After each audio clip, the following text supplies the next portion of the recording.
Discipline is the key of life. Dans la vie, il faut toujours croire en Dieu.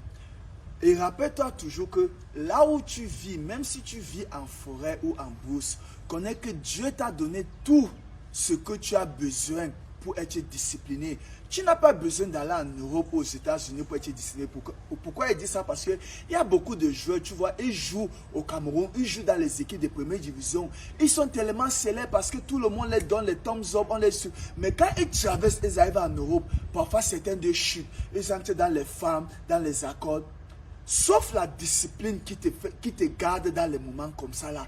Et quand tu aimes ce que tu fais, ça fait en sorte que quand tu es quelque part, que les choses ne donnent pas bien, tu comprends que ça ne veut pas dire que tu ne fais pas quelque chose, que tu n'es pas en train de faire quelque chose de bien. Il suffit seulement, vous connaissez mon français, je parle trop l'anglais, donc parfois les mots, c'est difficile. Il suffit seulement que tu gardes la bonne attitude dans les moments de difficulté, comme ça Dieu te bénit. Écoutez, je vais vous dire une histoire. Je vous ai dit qu'on habitait en chambre à Dubaï en 9, non? Il y avait un Guinéen et un Malien. Le Guinéen là, il avait pitié de moi parce qu'il travaille dans un supermarché. Souvent, il me donnait le riz blanc. Parfois, il me donnait certains petits trucs parce qu'il avait constaté que mes propres frères camerounais qui habitaient là-bas avec moi ne mangeaient plus dans la maison, ne voulaient plus me donner à manger. Mais le Guinéen, si je lui ai promis que même dans mon film, je veux mettre son histoire parce qu'il m'a aidé tellement dans les moments de difficulté et c'était un homme tellement bien. Écoutez son histoire. Le Guinéen n'est pas quand il a voyagé, il est arrivé à Dubaï, il n'avait pas les papiers. Il a vécu, maintenant il a commencé à travailler chez un Indien qui travaille dans le supermarché. Maintenant, il a son frère et sa petite soeur en Guinée et sa mère. Bon, maintenant, sa petite soeur, il a demandé à sa petite soeur ce qu'elle voulait faire. Elle a dit qu'elle voulait faire la couture. Il a envoyé de l'argent pour qu'elle achète des machines pour ouvrir un tube, comme vous avez dit mon français, pour qu'elle ouvre un sac pour faire la couture. Pour son frère a dit qu'il voulait faire la boutique. Le gars lui aussi lui a envoyé de l'argent. Bon, eux connaissaient que le gars, il n'avait pas les papiers. Le monsieur là, il vivait là-bas. Il a travaillé dans ce supermarché que je vous parlais là. Il a travaillé, il m'a dit que plus de 10 ans. Maintenant, comme il était tellement fidèle et il était sérieux, l'Indien là a aimé beaucoup de la façon dont il était discipliné. L'Indien a décidé de lui faire les papiers. Mais en ce temps maintenant, parmi presque toutes ces années, le gars maintenant, tout l'argent qu'il travaillait, il a demandé à ses parents qu'on lui trouve un terrain. Comme ça, il va construire la maison familiale parce qu'il n'avait pas la maison familiale là où il va habiter. On a envoyé le terrain. Le gars, il a envoyé de l'argent pour acheter le terrain. Après, il a envoyé de l'argent. L'argent qu'il a travaillé presque tous les 11 ans là, il a envoyé ça au Cameroun. Donc, toutes ces années qu'il travaillait, tout son argent qu'il avait, il renvoie ça seulement au Cameroun pour qu'on construise la maison familiale, que ça sera sa maison à lui. Maintenant, par surprise, 1 décembre, c'est là où l'Indien là décide de lui faire les papiers. Maintenant, quand il a les papiers, il n'est pas dit à l'Indien qu'est-ce que l'Indien peut lui accorder comme ça, il rentre chez lui au Cameroun pour aller voir ses parents parce que ça fait presque plus de 11 ans, il est à Dubaï. Il n'est jamais rentré parce qu'il n'avait pas les papiers. L'Indien dit qu'il n'y a pas de problème. Moi, tu es un gars, je t'aime beaucoup, tu es tellement discipliné et tu es fidèle à moi. Vas-y, va voir tes parents. Vas-y, après tu reviens. Maintenant, le gars, il décide de surprendre sa famille là-bas, non pas surprise, parce que sa famille ne connaissait même pas qu'on lui fait les papiers. Mais en ce temps-là, le téléphone ne chauffait pas comme maintenant. Ce n'est pas comme le moment que l'Internet chauffait. Ça, c'est l'histoire qui parlait là, ça date de peut-être les années de 2009, 2010, comme ça. Donc, les téléphones, donc, les gens qui habitaient. Donc, le voilà maintenant, il décide de payer le billet d'avion pour aller visiter sa famille en Guinée. Bam! Il arrive d'abord de sa surprise.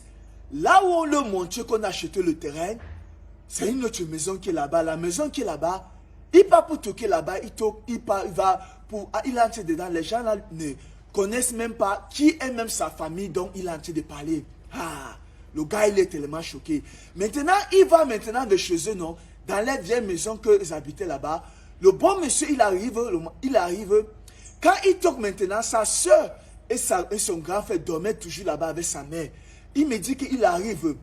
Dès qu'il toque, c'est sa mère qui ouvre la porte. Quand sa mère ouvre la porte, sa mère est d'abord choquée de lui voir parce que eux ne savaient pas que l'Indien lui fait les papiers parce qu'ils savent que lui n'a pas de papiers. Donc il ne peut pas venir. Après maintenant, son petit frère lui voit, son petit frère casse la fenêtre de la chambre. Il saute par la fenêtre, il fuit, il part. Sa soeur maintenant se réveille, lui voit. Sa soeur lui demande, il me dit que ma soeur, ce qu'elle me demande, c'est que, qu'est-ce que tu es venu faire ici? Lui-même, il est surpris que sa soeur lui demande ça. Sa soeur dit qu'elle sort dehors pour aller laver son visage, elle fuit, elle part.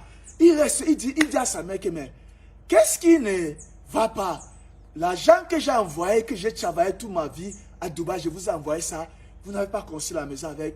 Sa mère commence à pleurer. Sa mère lui dit que non, ils n'ont pas construit la maison, qu'elle avait été honnête avec lui. Que tout l'argent qu'il envoyait, eux mangeaient ça seulement, qu'ils n'ont rien fait. Parce que eux, ils se disaient que lui, il avait beaucoup d'argent et il les envoyait seulement les miettes. Parce que les familles africaines, certaines familles africaines, eux pensent que quand tu es en Europe ou bien tu es aux États-Unis, ça veut dire que c'est comme si l'argent se tombe seulement par terre. Tu vas voir quelqu'un qui est en Afrique, il va te demander un iPhone 20. Que même toi-même qui habites en Europe, tu n'as même pas les moyens pour t'acheter ça. Mais comme eux pensent seulement que l'Europe chez les Blancs, ça veut dire que chez les Blancs, l'argent tombe seulement du ciel. Il me dit qu'on n'a jamais construit la maison là. Le gars là, il a décidé de quitter là-bas. Il a dit à sa famille que, bon, vous restez entre vous, moi, je reste entre vous. Moi, je ne viens plus jamais ici là. Il a pris ça où il est parti. Je sais qu'il y a beaucoup de vous qui vous vivez ce genre d'histoire. Méfiez-vous, écoutez quelque chose. Souvent même, ta vraie famille, ce n'est pas celui que vous avez les mêmes couleurs. Ça, c'est ta vraie famille là-bas. Parce que quand tu pars en Europe, parfois quand tu t'intègres avec les Africains, ils t'amènent toujours la jalousie. Mais ce sont tes propres frères africains. Mais parfois quand tu t'intègres avec le blanc, lui, il veut faire l'échange avec toi. Il va prendre il va prendre de ta culture. Et en même temps, comme il a envie d'apprendre quelque chose de ta culture, c'est comme ça que lui, il t'apprend aussi les choses.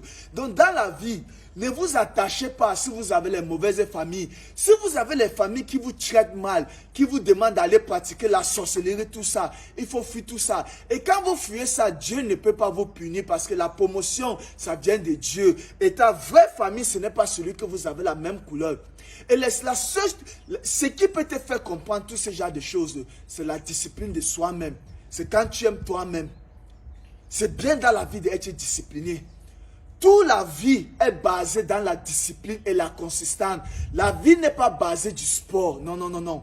La vie est basée de la discipline et la consistance. Donc, tout ce que tu fais dans ta vie, il faut aimer ce que tu fais. Il faut être consistant tous les jours jusqu'à ce que tu meurs. Tu n'abandonnes jamais. Tous les jours que tu te réveilles, tant que tu dis merci Seigneur, tu pars dehors, tu pars travailler, tu es consistant. Au fur et à mesure que tu pars, même si tu ne vois pas quelque chose aujourd'hui, tu pars tous les jours, Dieu va te bénir. Ça, c'est la vérité là-bas. Pas un pasteur, pas un marabout, pas la jalousie dans les réseaux sociaux, the discipline of the mindset. Et quand tu es consistant, Dieu te bénit.